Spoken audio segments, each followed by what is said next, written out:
Do you feel like you're being lied to by the people in charge of this country and its biggest institutions over COVID-19?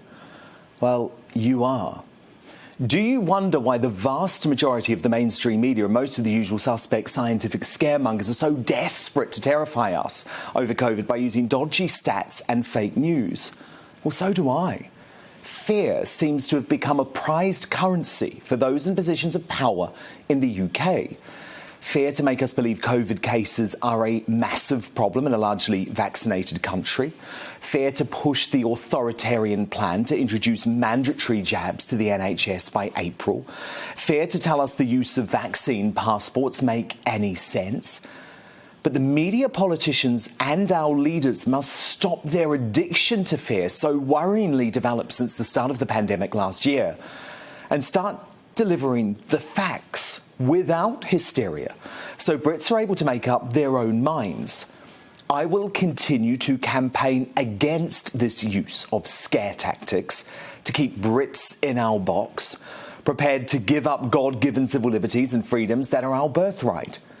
And this week I have been left horrified that this misinformation is now coming from the NHS itself, which is seemingly using fake stats to try and terrify us into getting a third COVID jab. It came straight from the top of the organisation, from NHS England boss Amanda Pritchard, who told Sky News, of course it was Sky News, this yesterday. We have had 14 times the number of people in hospital with COVID than we saw this time last year. That, folks, is simply untrue. Hospital admissions in England are actually lower than last year, with official government statistics showing 7,510 people in hospital with COVID compared to 10,397 last year. Of course, that is still a very worrying number, but to suggest 14 times the number of people who are in hospital is just fake news and propaganda. Health officials tried to cover up for Pritchard by saying she was comparing data from August, which makes absolutely no sense whatsoever, given that's over 3 months ago at the end of summer.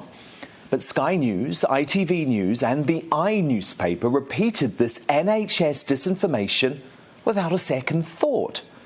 So quick to want to terrify us, they pounce on the latest claim from any doom merchant without bothering to check if the data even adds up. Just like they've constantly been reporting on the hysterical scientists calling for the government to implement Plan B, while ignoring the fact our R rate and case numbers are plummeting. Many of us, though, are now wise to the government nudge tactics used to scare us into changing our behaviours, so brilliantly exposed by the brave author Laura Dodsworth in her book A State of Fear. We all know the NHS will come under increased pressure this winter, just like it does every single year. The answer is for Ms. Pritchard to reform her organisation to properly protect the British people, not to try and scare us all into changing our behaviours forevermore and making some folk too terrified to continue with the joy of ordinary life. The game is up. Pritchard has been caught up. We're wise to this stuff now, and it's got to end for good.